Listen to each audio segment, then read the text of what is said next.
Então a gente vem praticar com regularidade. A gente vem fazer os cânticos, a gente vem praticar a meditação.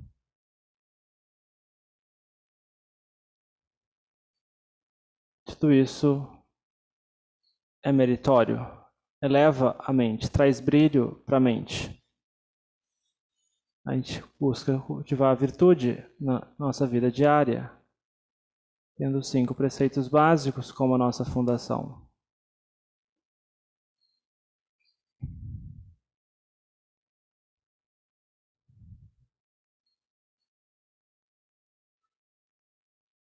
E a gente olha para esses padrões mentais que a gente vê quando a gente senta em meditação. São padrões mentais, são hábitos mentais. Isso está acontecendo o tempo todo. Seja quando a gente está meditando, seja quando a gente está na vida diária, tudo isso continua acontecendo. Então, a meditação não é uma coisa separada da vida diária.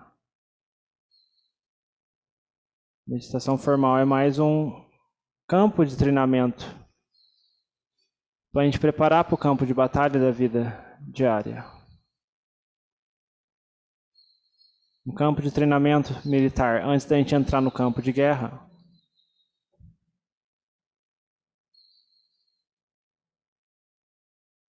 Mas se a gente vai para o campo de guerra e não luta também, a gente não vai trazer muita coisa boa para o nosso campo de treinamento depois também. A gente não usa o que a gente aprendeu no nosso campo de treinamento. Então não vai ter tanto benefício.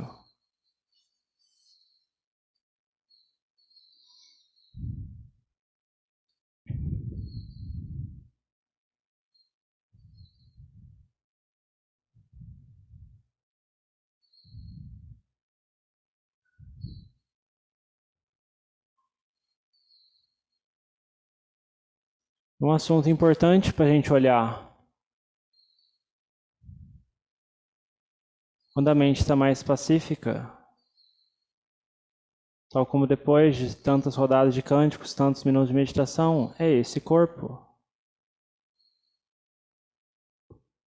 A forma física não é eu, não sou eu, mas a gente se identifica como sendo esse corpo. E esse é o primeiro grilhão que prende a mente no samsara. Sakayaditi. Achar que o corpo é a gente.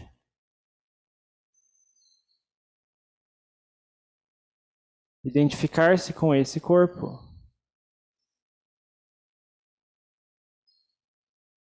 E a única forma de revirar isso é usando essa mente mais pacífica para olhar para as evidências de que não é verdade isso, de que a gente não é esse corpo.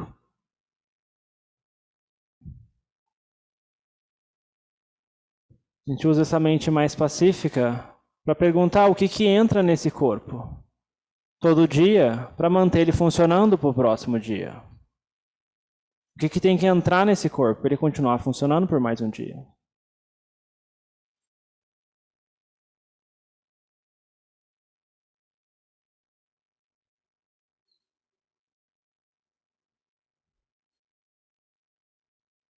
Se a gente não comer, se a gente não tomar água, se a gente não respirar, se a temperatura estiver muito baixa, esse corpo continua até o próximo dia?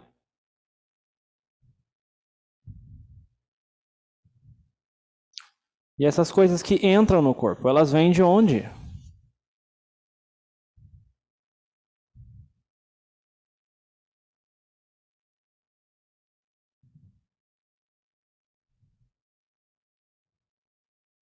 Alimentos, água, ar. Se a gente estudou, lembra alguma coisa do ensino médio? A gente pode pensar em termos de química, de células, de biologia. Várias moléculas, átomos. Mas quem que é o dono desses átomos e moléculas, desses elementos que precisam entrar nesse corpo? Quem que manda nesses elementos?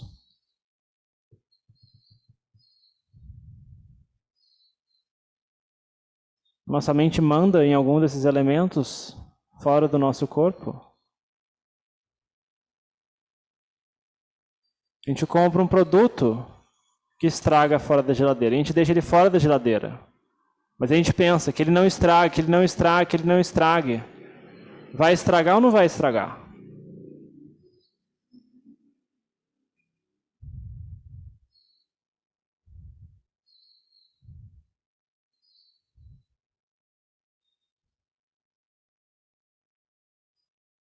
Por que em que estraga, então? Porque ele não obedeceu essa mente. Essa mente tem alguma jurisdição sobre aquele assunto? Ou é simplesmente um assunto dos micro-organismos, do ambiente está propício para a proliferação,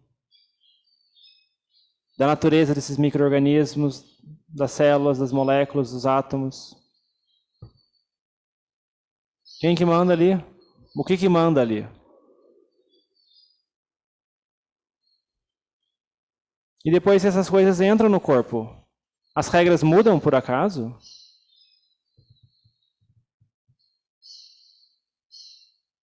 Essas coisas vão formar várias partes do corpo. Reconstruir coisas que estão sendo destruídas e reconstruídas o tempo todo. Ossos, músculos, tendões, células dos mais diversos órgãos.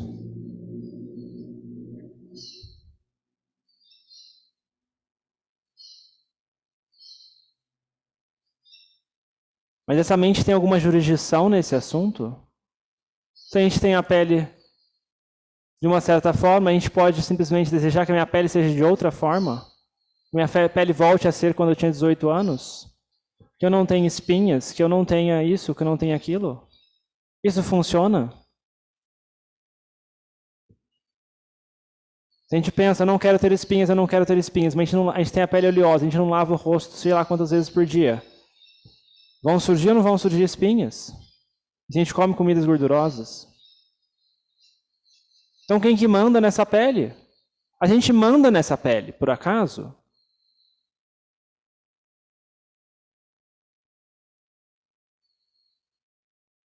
Então como que a gente considera essa pele como sendo nossa? Se a gente não manda nela?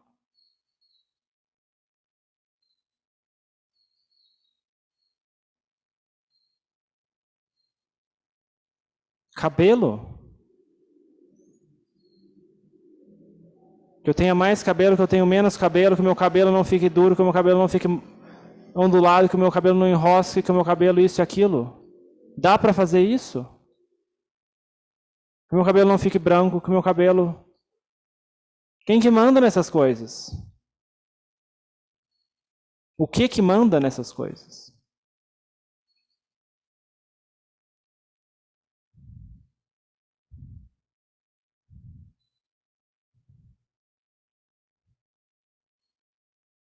Se essa mente não manda, então por que a gente acha que essas coisas são nossas?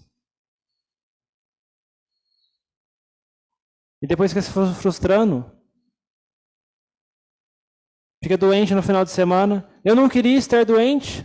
Mas você pode desejar isso? Esse corpo, você tem alguma jurisdição sobre o assunto estar doente? Eu tinha planos para o final de semana. E daí os seus planos? As células desse corpo, as moléculas, os átomos, a imunidade desse corpo. Isso é assunto deles. Estar doente ou não estar doente. Não é assunto das suas ideias, dos seus planos de final de semana. Essas células, esse corpo não está nem aí para isso. Não está nem aí.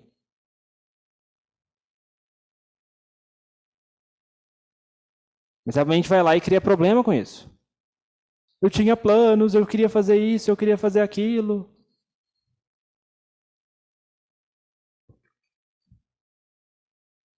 Mas está certo isso?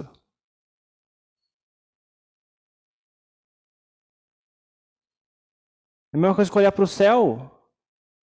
Nenhuma pessoa com o mínimo de conhecimento vai achar que controla o clima. Ah, não, olho para o céu. Por que tem nuvens hoje? Eu queria que o céu tivesse azulzinho.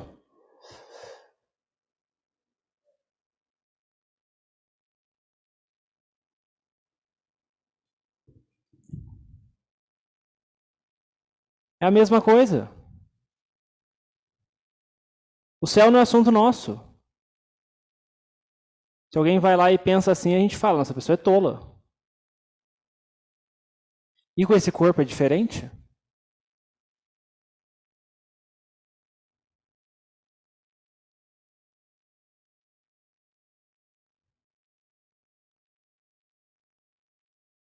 Se esse corpo não tem uma nutrição adequada, se ele não tem uma imunidade forte, se ele não tem, se ele é exposto a agentes causadores de doenças externos, ele não pode adoecer?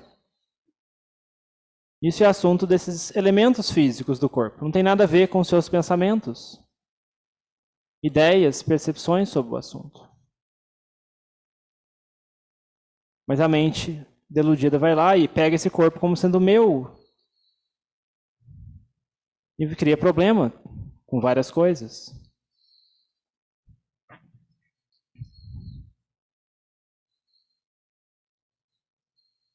E pegando o corpo como sendo eu, ela vai pegando várias outras coisas que supostamente pertenceriam a esse corpo. Objetos, coisas, pessoas e assim por diante. Mas alguma dessas coisas realmente pertence a essa mente?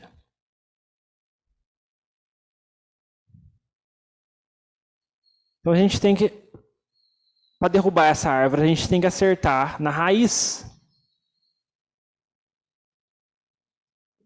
Quer dizer, no tronco e não nos galhos.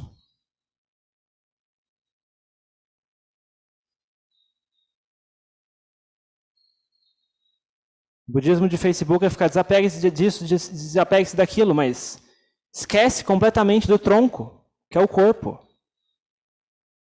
que é a base para todos esses outros apegos.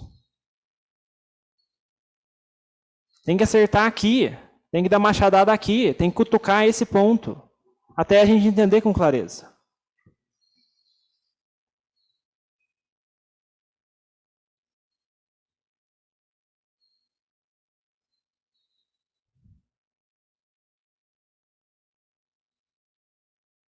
Porque se a gente consegue ver que o corpo não é a gente, o que dizer do resto? Os galhos sem o tronco não tem como existir por muito tempo.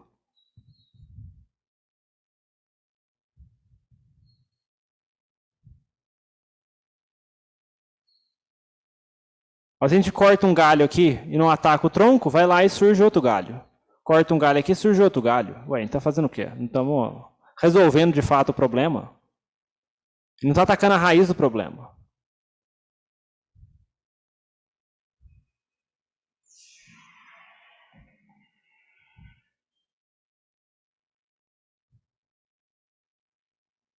Que esse corpo não envelheça, que esse corpo não adoeça, que esse corpo não morra. Dá para querer alguma dessas coisas? Ou esse é assunto desses elementos físicos desse corpo? Das causas e condições estarem propícias para isso ou para aquilo? Do nosso DNA? Tem pessoas que têm alguns genes que causam doença, outras não. Outras têm mais imunidade, outras têm mais longevidade, outras têm isso, têm aquilo. Mas a nossa mente tem alguma influência nesse assunto? Que não de um passivo observador, ou de um piloto de uma marionete. A gente pode mexer essa marionete para lá e para cá, mas a gente não controla os elementos que compõem essa marionete.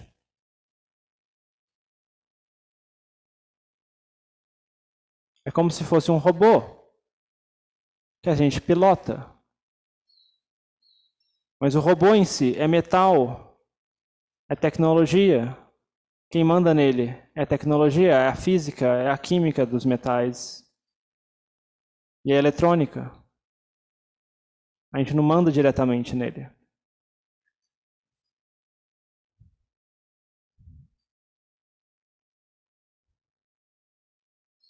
Para a gente conseguir separar o corpo da mente, a gente tem que ter essa mente mais pacífica, essa base, senão não adianta nada. Então tudo começa com Sati, tudo começa com Sila, tudo começa com fazer os cânticos com regularidade, com dedicação, com determinação.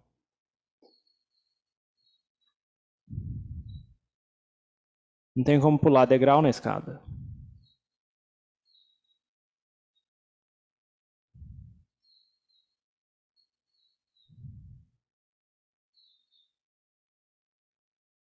Com generosidade, com sacrifício, com abrir mão do nosso tempo, abrir mão dos nossos planos, abrir mão das nossas ideias. Ser uma pessoa flexível, dinâmica, que se ajusta de acordo com as circunstâncias. E sempre reflete, como a Ajahn falava, incerto, incerto, incerto. A gente faz os planos, mas a gente deixa espaço para as incertezas no meio do caminho. Se a gente faz planos fixos, sempre vai ter sofrimento. Eu tinha planejado ir nesse final de semana para tal lugar. Aí vem um imprevisto, não dá mais para ir. Alguém fica doente, mas eu tinha planejado. E daí a gente tem que mudar os planos de acordo. Porque esse corpo, essa mente é essa mente. Os planos estão na mente, a doença está no corpo. Então, assim, como que a gente vai querer influenciar diretamente as coisas?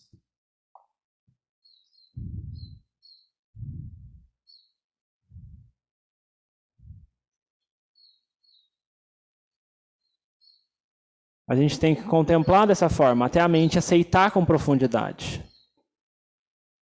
Acreditar não resolve. Memorizar não resolve. Memorizar um tanto de ensinamento é igual você ir num restaurante, o restaurante mais chique de São Paulo. E você vai lá e pede o cardápio. E você vai lá e come o cardápio. Em vez de comer alguma coisa, você come o cardápio, achando que aquilo é a comida. Isso é estudo teórico do Dhamma. A pessoa vai lá, começa a comer cardápio, mas ela não tem experiência, que é o prato. Fica comendo cardápio. E comer cardápio não enche a barriga de ninguém. E pode gerar até dor de barriga.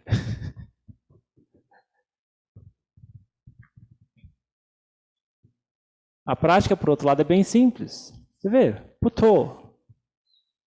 Você não precisa saber o nome das coisas. Na Tailândia, quantos anos que eu fiquei lá, não sabia o nome de nenhuma das comidas. Era engraçado quando a gente ia para estava em alguma viagem, aí a gente ia comer em algum restaurantezinho de beira de estrada, né? Aí os outros monges perguntavam, Hariel, que prato que você gostaria de comer? Eu pensei, eu não sei o nome das comidas. A gente come todo dia no mosteiro, mas eu não sei o nome das coisas. Vocês pedem aí, o que tiver tá bom. Não sei o nome. Assim, para comer e ficar cheio, a gente não precisa saber o nome das coisas. A gente precisa comer. E comer é fazer putô, é fazer cântico, é manter sila, é fazer itipissô várias vezes. A gente não precisa saber o nome das comidas. A gente precisa comer. Isso vai deixar a gente cheio.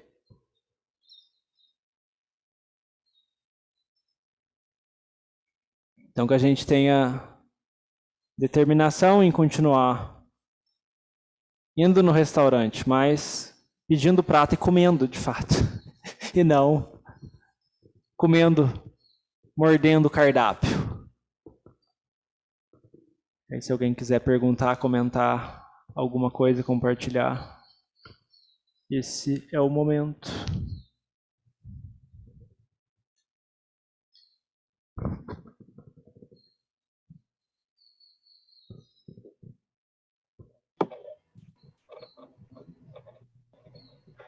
Luli? Ariel, eu queria perguntar se essa técnica de ficar fazendo putô, por exemplo, porque eu estou fazendo todo dia, além da meditação, né? Então, só que eu noto assim que às vezes, porque eu estou fazendo aquelas 108 vezes, né? Até queria te perguntar se... isso. Então, assim, às vezes acontece de, por exemplo, eu começar... Tá com aquilo na cabeça, né? Não é que eu... Mas aquilo começar como se fosse, assim, enfraquecendo, e eu prestando mais atenção na minha respiração do que naquilo. Aquilo começa... não é que eu deixo de pensar naquilo, mas acaba meio que ficando como se fosse fora, no ambiente externo, né? Mesmo eu pensando naquilo.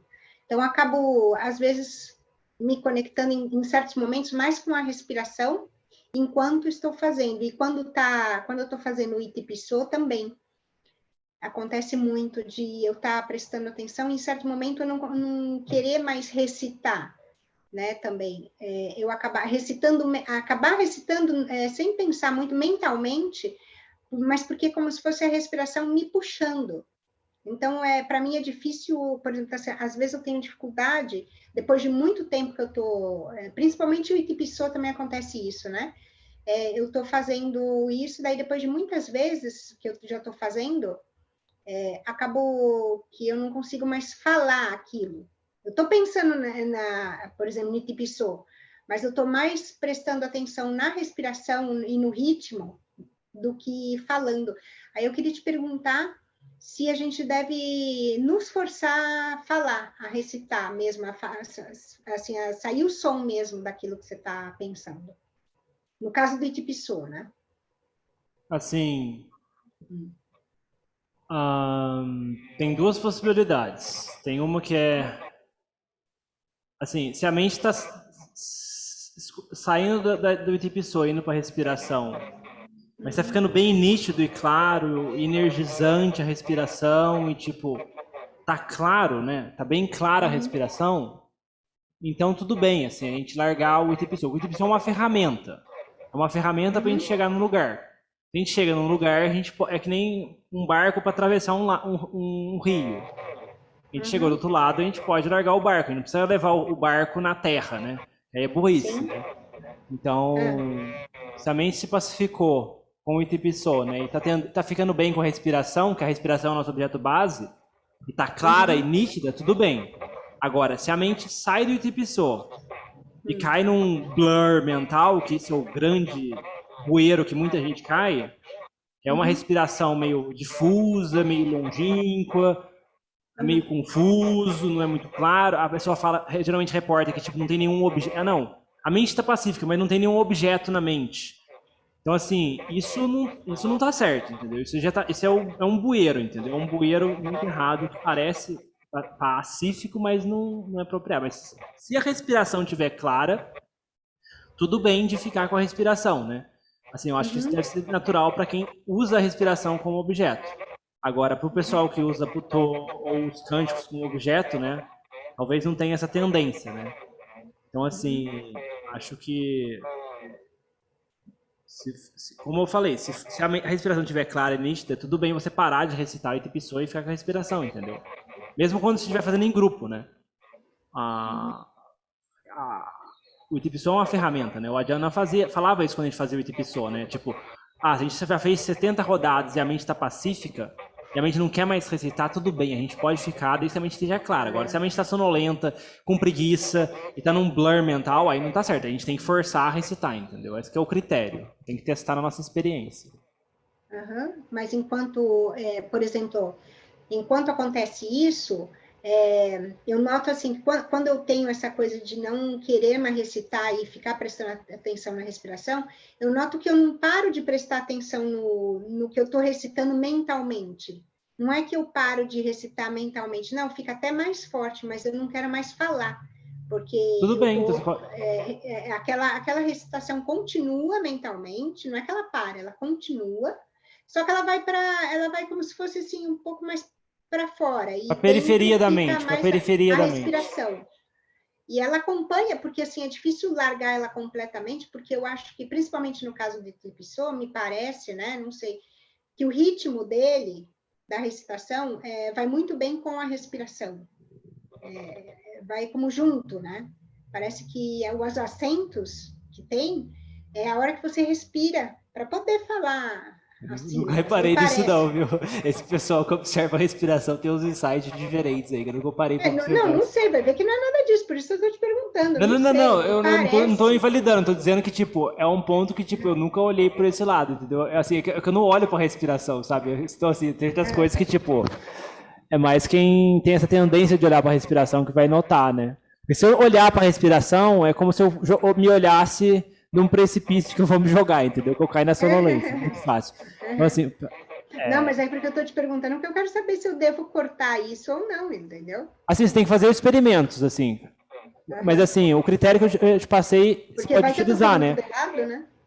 O critério é esse, assim, se a mente não quer mais recitar verbalmente e mentalmente, se fazendo aquilo por várias rodadas, continua aprofundando a prática, tendo mais solidez mental, mais clareza, mais tranquilidade, então tá certo. Agora, se você para de recitar verbalmente e aí a coisa começa a deteriorar, aí é um sinal de que está errado, entendeu? Esse é o critério.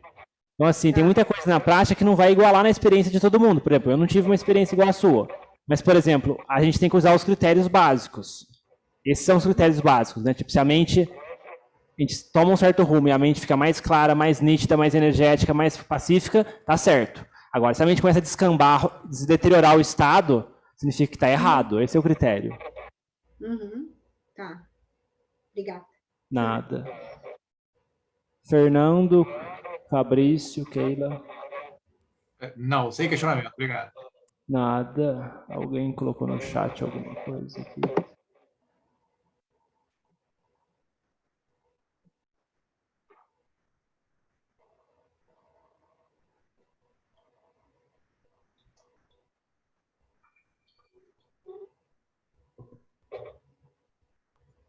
Algo mais?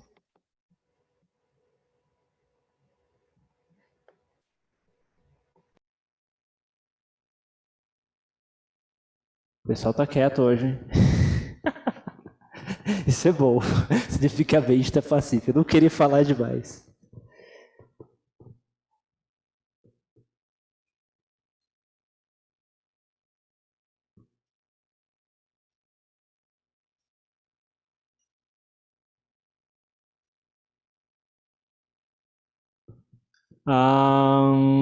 Vamos lá fazer o seguinte, então. Vamos olhar aqui no nosso... Como é que fala? Vamos puxar a cordinha. Falando sobre as determinações das pessoas, então, tá no site, lá naquela postagem de prática de observância lunar, tem as aditanas que as pessoas tomaram para dedicar-se mais à prática, cortar distrações, tal como na tradição de floresta. Então, vamos compartilhar a tela aqui para o pessoal ter uma ideia do que o pessoal está fazendo aqui.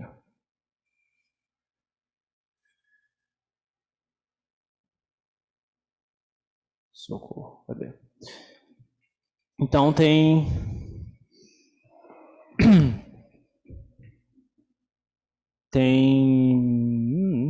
apareceram mais algumas aqui desde quinta-feira. Então tem pessoas tomando 7 preceitos diariamente, exceto de não comer após o meio-dia, isso durante os 3 meses. Não usar o tempo em novelas, filmes, redes sociais, dança, bebidas alcoólicas, comer chocolates doces. Meditação diária, meditação do Dhamma diário, 8 preceitos em dia de oposta. Cântico de tomada refúgio no dia de oposta, prática de Brahmaviharas, meditação de vacuidade nos dias de oposta. Cadê o que tem mais de novo aqui? Meditação 2 horas por dia nos dias de oposta, não engajar em redes sociais nos dias de oposta.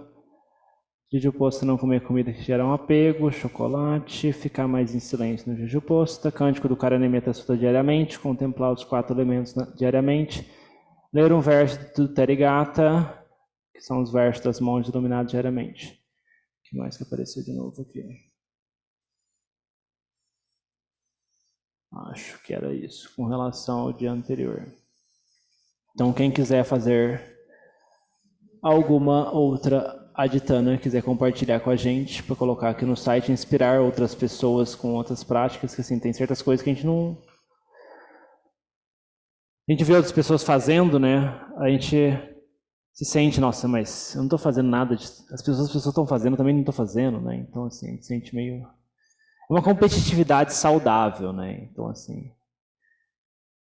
Então, assim, no Vassa, o Adyanam cutucava todo mundo nesse ponto, assim, tipo, ele incentivava isso, né? Então, a gente viu o benefício nisso e a gente está buscando fazer isso. Mas poucas pessoas aderiram, e a aderência está muito baixa aí. Assim. Tem coisas que não são, assim, também não precisa fazer coisas tão difíceis assim.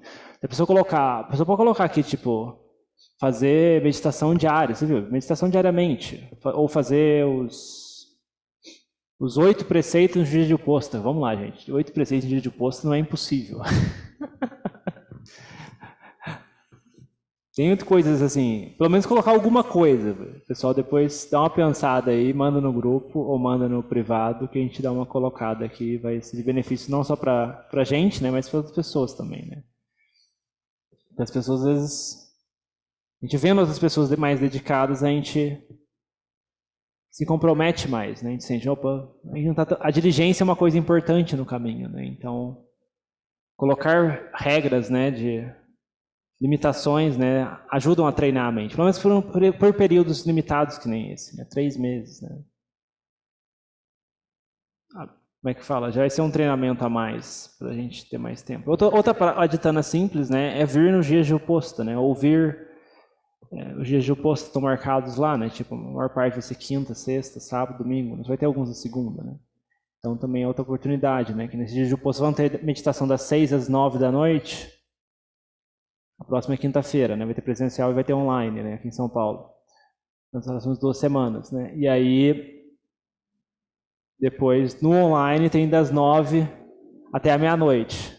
Para quem quiser ficar até a meia-noite, vai ter a segunda parte. Então, fica o convite aí.